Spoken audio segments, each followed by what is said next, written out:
ibihe byiza nanone inshuti bakunzi bacu mudahwema kudukurikira umunsi ku munsi mu makuru n'ibiganiro bitandukanye tudahwema kugenda tubagezaho mu buryo bugiye butandukanye. Nanone turagarutse mu makuru ya politike na diplomasi, umutekano n'ibindi bijyanye nabyo ku butaka bwa Repubulika Iharanira Demokarasi ya Kongo ndetse no mu karere muri rusange, kugira ngo tubabwire mu by'ukuri update zaho ibintu bigeze, update mu by'ukuri z'amakuru agezweho.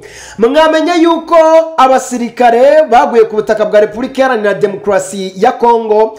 Benshi bakomeje kuvuga abasirikare ba Afurika y'Epfo, ariko twarangije kumenya neza yuko atari bo bonyine bagiye, harimo n'aba Tanzania, harimo n'aba Malawi. Ni bangahe bimeze gute? Ubu tuvugana bari bambukiye hano ku mupaka wa Rubavu. Ese bageze hehe? Ngira ngo nari nababwiye inzira bari bucemo, nari nababwiye yuko bagenda bagahita bagera Cyanika ku mupaka. Ubu ngubu rero dufite video, ngira ngo bari muri groupe murakomeza kugenda muzibona, barangije kwinjira ku mupaka wa Cyanika. Ibyo tujye kubibabwira, ariko kandi abantu murimo muribaza muti ese ubundi ni irihe banga, niki cyihishe inyuma yo kuba batagomba guhagurukira mu Rwanda, yo kuba badahagurukiye mu Rwanda? Ese ni ukubera iki? Bimeze gute mu by'ukuri? Ubwo ibyo nabyo turabiva imuzi n'imuzingo.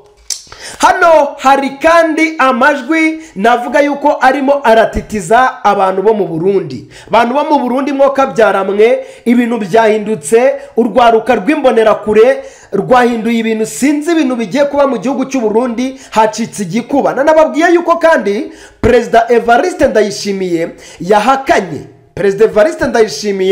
yahakanye kujya muri SANDF. Hano hari abarundi.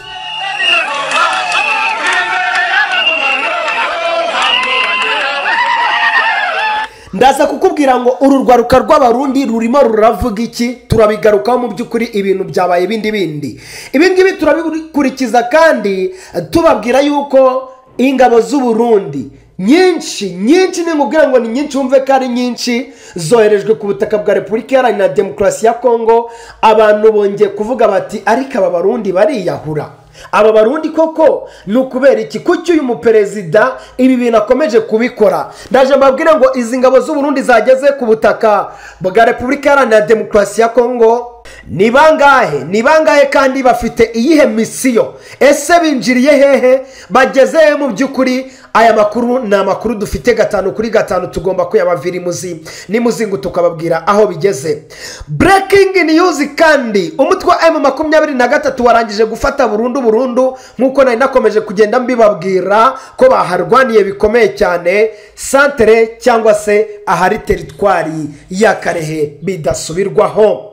Sibingibi gusa tugiye kugarukaho, kubera yuko ndabanza kukubwira ko uwitwa Uhuru Kenyatta yagaragaje yuko DRC mu by'ukuri ngo ariyo yadindije ibiganiro bya Nairobi. Ese mwabantu mwe, ubundi Tshisekedi ku munsi w'ejo azaba ari kuvuga iki? Tshisekedi ku munsi w'ejo abantu ntago bazi icyo azaba ari kuvuga, kuko isi yose isa naho yamuhagurukiye. Abazajya mu biganiro bose barasa naho barimo baremeza inzira y'ibiganiro, nta yindi ntero, nta yindi nyikirizo izaba iri hariya, nta yindi ntero, nta yindi nyikirizo rwose izaba iri hariya rwose. Hano muri Tanzania nicyo kintu kigaragara. Mu yandi makuru rero, igisirikare cya Repubulika Iharanira Demokarasi ya Kongo biciye muri Pacifique Masunzu hari itangazo basohoye ariko ngira ngo twaribonye ryataye agaciro ahari, kubera yuko iri tangazo ryasohoye ari iryigamba yuko ngo bafashe ibice, ariko mu by'ukuri ndakumenyesha ko ibi bice barangije kubishushubikanywamo, ndetse ubanze bataranigeze bahagera. Umva uko bavugaga: ndabona barikoreye mu ishyamba ndetse ahantu mbona hegereye amazi, ibyo ari byo byose ni hafi aho ngaho y'ikiyaga cya Kivahari. Reka nze numve. Communiqué de presse numéro 003/2025. Le commandant de la 3e zone de défense, le lieutenant général Masunzu Pacifique, porte à la connaissance de toute la population de la province du Sud Kivu en général et celle du territoire de Calais en particulier, qu'il vient personnellement de conduire une forte délégation au chef-lieu du territoire de Calais ce jeudi 6 février 2025 jusqu'à Ihusi, en passant par le cité de Katana, Kabamba, Kasheke et Michebere. ngira ngo urimo urumva ahantu bavugaga hatandukanye bavuga ko bagiye afite ubugenzuzi ubwo nabyo ikibazo nuko ndeba ryataye igihahari twatinze kuribona ariko ubwo icyumvikana nuko FRDC nyuma yaho rwose iyo ngibi bavugaga byaje kurangira bibaye bibi cyane byaje kurangira ahantu byaje kurangira bahambuwe kubera yuko iyi Karehe official yafashwe n'intare za Sarambwe ngira ngo ni inkuru rwose tugomba kubagezaho 5/5 kuri itariki ya 7 Gashyantare 2025 umutwe M23 wigaruriye santere ya Karehe yo muri teritwari ya Karehe ho mu ntara ya Kivu y'Amajyepfo ahangaha akaba ariho hari na teritwari ubwo rero turabigarukaho nabyo tubabwire ese byaba bimeze gute ese FARDC iri tangazo yatangaje koko mu byukuri riyimariye iki ntacyo urumva ko bari guhura n'akaga gakomeye cyane rero na makuru menshi tubafitiye muri aka kanya na makuru mu byukuri aba yakomeje kugenda acicikana yiriwe aca ibintu hirya hino ariko mu byukuri twebwe tukaza tukayababwira mu minota mike cyane ngira ngo icyo usabwa we gusa no kubana natwe 5/5 ubundi ugakomeza mu byukuri kudukurikira neza rero nugukanda subscribe cyangwa sabone kuri YouTube channel yacu ni Rwanda Hills Media tumaze ku muryango w'abantu ibihumbi bingahe di ibihumbi 12 n'abantu 580 nabangahe nukuri ndabashimiye cyane murimo muraduteza imbere mu buryo bugaragara murimo muradutera courage mugatuma tugira imbaraga zo gukora nukuri turabashimiye cyane reka rero tubabwire update zaho ibintu bigeze cyane duhereye hano muri Cyanika aho imirambo y'abasirikare b'u Burundi nako y'abasirikare ba SADC kuko ubu ngubu twarangije no kubimenya n'abasirikare ba SADC nago ari abasirikare ba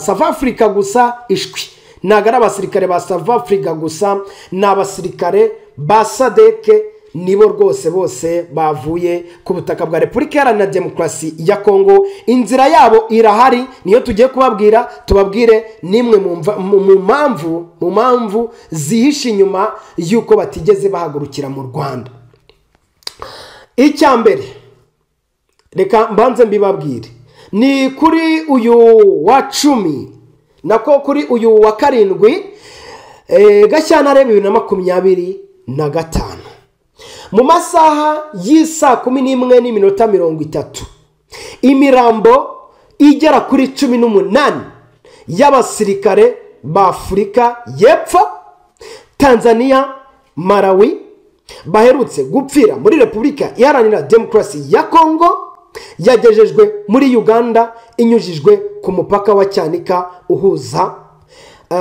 u Rwanda n'igihugu cya Uganda rwose video hano zirahari zigaragaza ukuntu binjiye kuri umupaka wa Cyanika turaza kugenda tuzibahereza mu byukuri tubereke ngo bimeze gute ni video n'amafoto twayazanye amwe namwe iyo ngiyo murimo murabona muri description nako muri background ni foto y'imodokari bigaragara yuko rwose zari zirimo zinjira mu bice byose rwose byo muri Uganda nubwo mubona yuko bari bagiherekejwe n'imodokari zo mu Rwanda ndavuga za polisi zo mu Rwanda uti bimeze gute rero urugendo rwagenze gute ese ibi bintu bifite ubuhere buremere byifashe gute mu byukuri ni imirambo 18 y'abasirikare ba Afurika y'Epfo uti turayigabagabanya gute Tanzania Malawi baherutse gupfira muri Repubulika Iharanira Demokarasi ya Kongo abantu twatangiye izi nkuru tuzumva batubwira ngo n'abanyafurika y'Epfo gusa sibo bonyine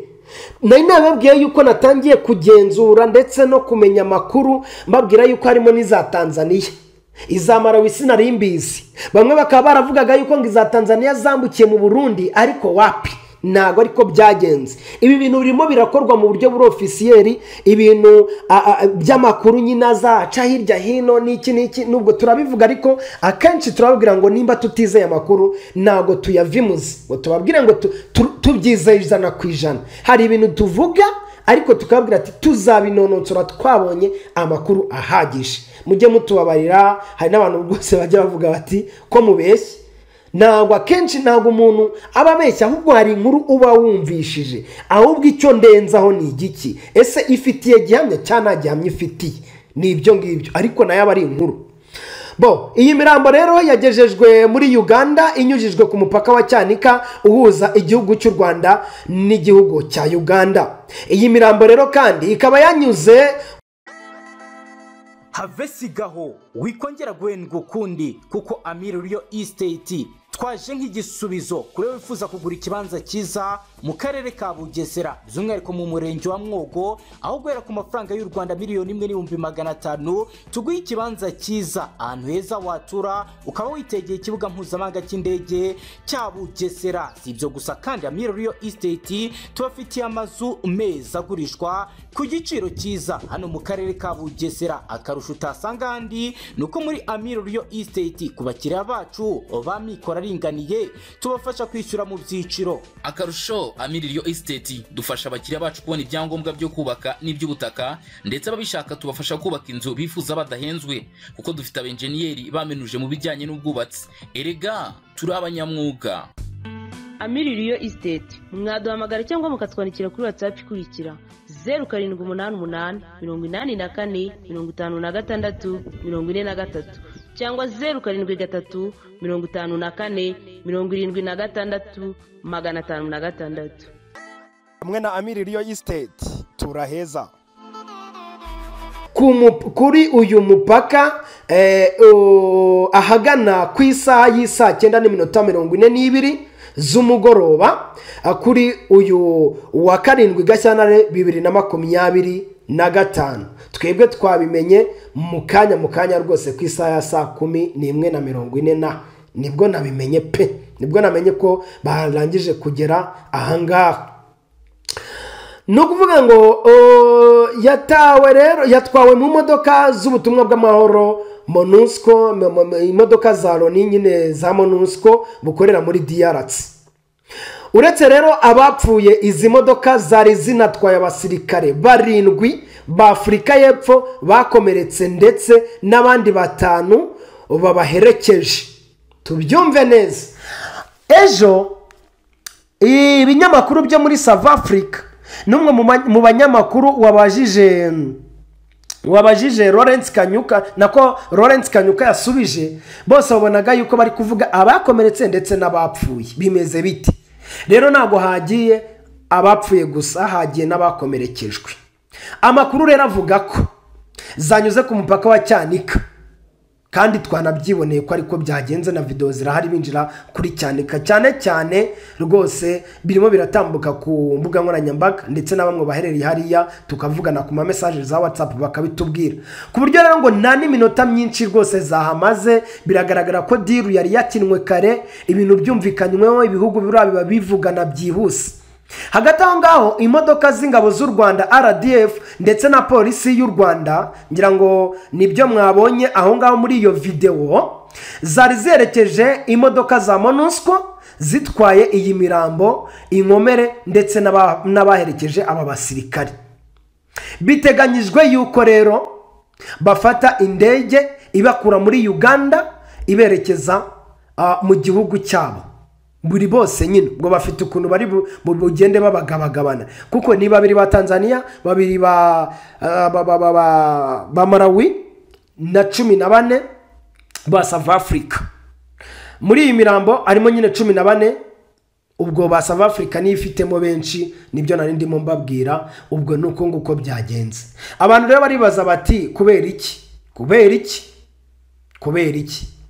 Ndashaka kubabwira ko u Rwanda nta cyicaro cya MONUSCO hari, nta butumwa bw'amahoro bwa MONUSCO buri muri iki gihugu cy'u Rwanda.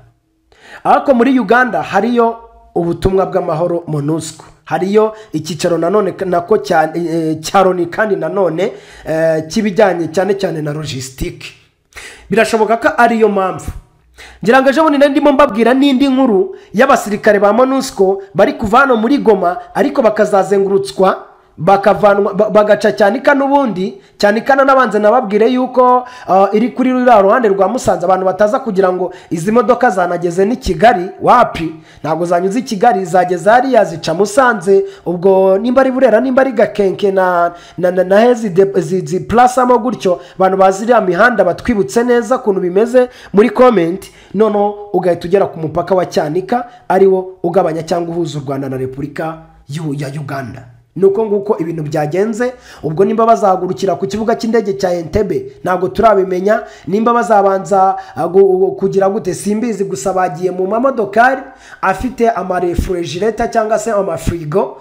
Ibi ngibi ni amafrigo aba mu modokari ku buryo nyine biba byoroshye kubika imirambo ku buryo idakomeza gupfa, nubwo bavugaga ko n'ubundi yari yatangiye kwangirika cyane. Iyo mvuze gupfa mba mvuze gupfa inshuro, ntabwo ari ugupfa byo gupfa ko n'ubundi umurambo wa wapfuye, ariko hari kubora kwangirika ku buryo nyine imirambo mu by'ukuri bitameze neza.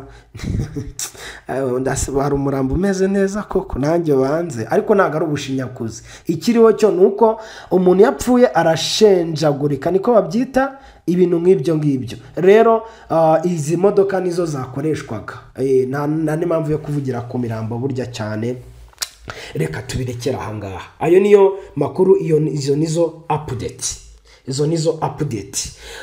Ibi rero reka tubijyanishe n'inkuru mu by'ukuri zikomeje kugenda zigaragara mu by'ukuri kuri aya makuru ya Repubulika Iharanira Demokarasi ya Kongo. Gusa icyo nababwira, Tshisekedi agiye kujya i Dar es Salaam, abantu bavuga bati aracyafite umutima unangiye kubera yuko baracyagaragaza yuko ikintu cy'imirwano rwose ngo bazakomeza kugira gute kuyikomeza. Nabyo ni ikibazo gikomeye cyane. Abantu baravuga bati uyu mugabo ko ndeba agiye kujya hariya hantu agifite umutima unangiye, aho bizamugeza kuki? Kandi ko twabonye ibihugu byinshi byose birimo biragenda bigaragaza cyane cyane ikintu kijyanye no kwisubiraho, intambara bakayireka. Bimeze gute?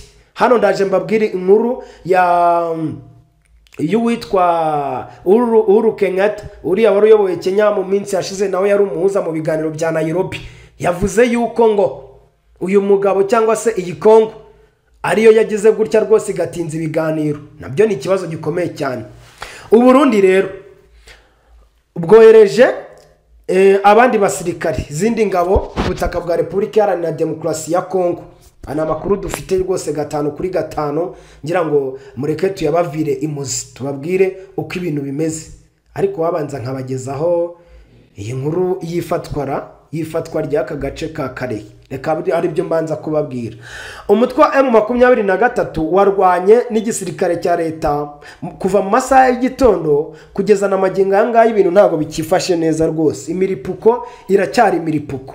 Uyu mutwe wigaruriye iyi santere ya Karehe. Nimbwira Karehe santere ujye wumva yuko ahantu ari naho ari teritwari ya Karehe. Ubwo numva ngo Karehe santere biba byarangiriye. Uyu mutwe mu by'ukuri ufashe iyi santere nyuma y'imirwano ikomeye cyane y'ihuriro ry'ingabo za leta ya Kongo FARDC rikubiswe naho aho ryari rifatanyije na Wazalendo n'ingabo z'u Burundi nyinshi cyane, dore yuko bakomeje no kudeployinga nubwo hari abandi benshi barimo barahunga.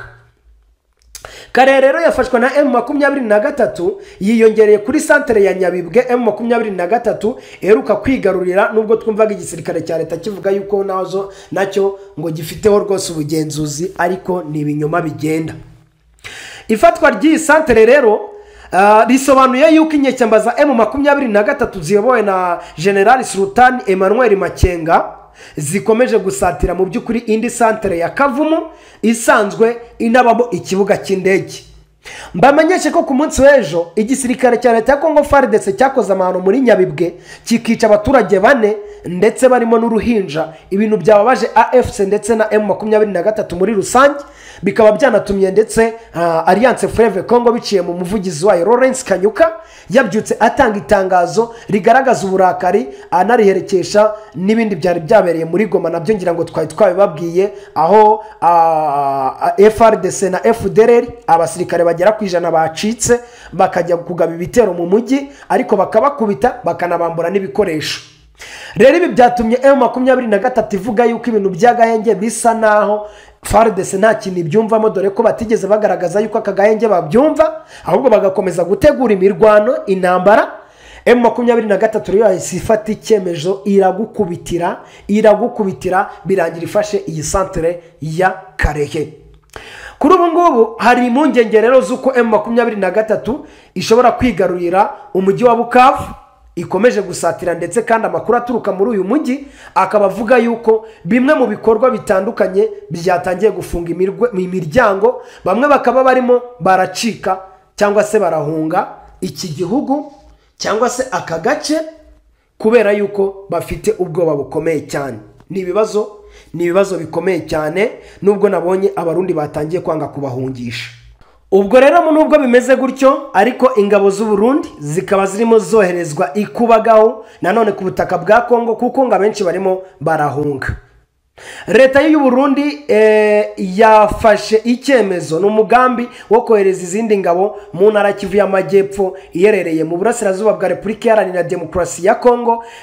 Ikigamijwe rero ngo kugira ngo zirinde umujyi wa Bukavu mu gihe umutwe witwaje intwaro wa M23 wegereye kuwufata nk'uko byasobanuwe na radio mpuzamahanga y'Abafaransa RFI. Ni amakuru rwose batangaje. Ingabo z'u Burundi mu by'ukuri zinyongera ni batayo yose amakuru avuga yuko kandi imbere yo koherezwa muri Repubulika Iharanira Demokarasi ya Kongo mu minsi 2 ishize zabanje guhurizwa mu kigo giherereye muri zone yitwa Gatumba hafi y'umupaka.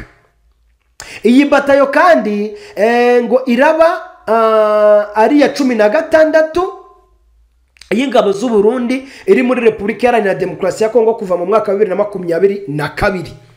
Ubwo rero ubuyobozi bw'iki gihugu ibi bihugu byombi byumvikanaga ndetse bigafata amasezerano yo koherezanya gufashanya ngo mu bijyanye no kugarura amahoro ariko mu by'ukuri benshi bakaba bavuga ko ari amasezerano ahubwo ari hagati mu by'ukuri ya Evariste Ndayishimiye ndetse na Tshisekedi nibwo batangiye kohereza ingabo mu gihugu cy'u Burundi bikaza kurangira mu by'ukuri zigiye kugira gute zigiye zangiza abaturage ndetse zigiye zifasha FARDC kurwanya M23 aho gukora icyazijyanye nk'uko wenda byasaga naho byagaragajwe. Rero ubwo izi ngabo kandi ziyobowe na Brigadier General Ponsier Akizimana uzwi nka Mingi zakurwaga muri Kivu y'Amajyaruguru byohereye M23 ubwo hari igihe zigeze kuvayo zijyanwa muri Sud Kivu ndetse na kiriya gihe ya CLAF East African Community. M23 nibwo yakubise FRDC cyane ndetse ikagenda inabambura ibice byinshi ariko ubu ngubu rero deployment iracyakomeje. Abantu rero bari kuvuga bati ese izi ngabo z'u Burundi zirashaka iki, ese bizagenda gute mu by'ukuri ko igihugu cy'u Burundi gikomeje kwijandika muri iyi ntambara. Ngira ngo abantu bari araza Bukavu bari barimo bavuga ko mu by'ukuri abarundi byo rwose ngo ari benshi ariko ngo n'ubundi abangaba bakaba barimo baza mu by'ukuri ngo banasimbura bene wabo bari guhunga. Amakuru ahari akavuga yuko hari bamwe batangiye yewe no kwishora mu mitwe yitwaje intwaro irimo za Red Tabara bitewe n'ukuntu bakomeje kubabazwa bikomeye cyane na M23. Barareba akavuga bati nitwahungira iwacu baturangiza, nitwahungirayo baturangiza. Bikavuga ko ariko no mu gihugu cyabo indani nabwo neza. Ese biraza kugenda gute? Haracu wambaye nicyo kintu umuntu yagira gute yavuga. Aha rero hari amakuru ateye ubwoba. Hari amakuru ateye ubwoba. Aha, dore za modoka di. dore za modoka disi zageze ku mupaka koko zigiye ku kibuga cy'indege ngo cya Entebbe ahajyanwa bakazahita bajyanwa muri Afurika y'Epfo abandi bakajyanwa muri Tanzania abandi bakajyanwa muri Malawi. Hano rero mfite amashusho kanyakine mumve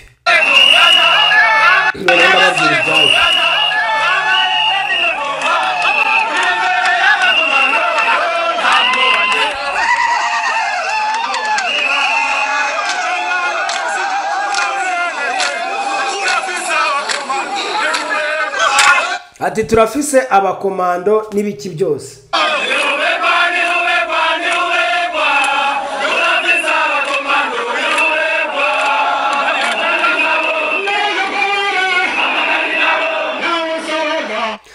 Izi ni imbonerakure ni CNDD FDD n'urwarika ngo rw'abarundi baravuga yuko mu by'ukuri ngo nta terabwoba ku gihugu cy'amateka n'ubuki cy'amata n'ubuki.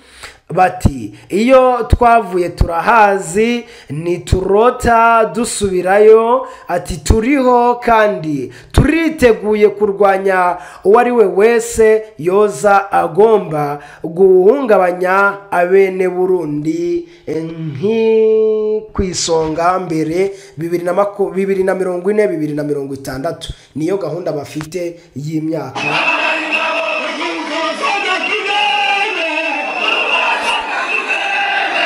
Ibingibi rero ngo bikaba birimo birajya biba mu bihe bitandukanye by'urubyiruko rw'u Burundi ruzenguruka hirya hino mu gihugu bagaragaza yuko mu by'ukuri ngo bahanganye no kureba uwaza guhungabanya umutekano w'igihugu cyabo, dore ko ejo bundi perezida wabo yaranabahabuye babwira ko ngo intambara muri Repubulika Iharanira Demokarasi ya Kongo ngo izakomereza rwose ngo mu gihugu cyabo ngo cy'u Burundi ngo ni gahunda ngo leta y'u Rwanda ngo ifite mwo kabyaramo. Ni ikibazo gikomeye cyane.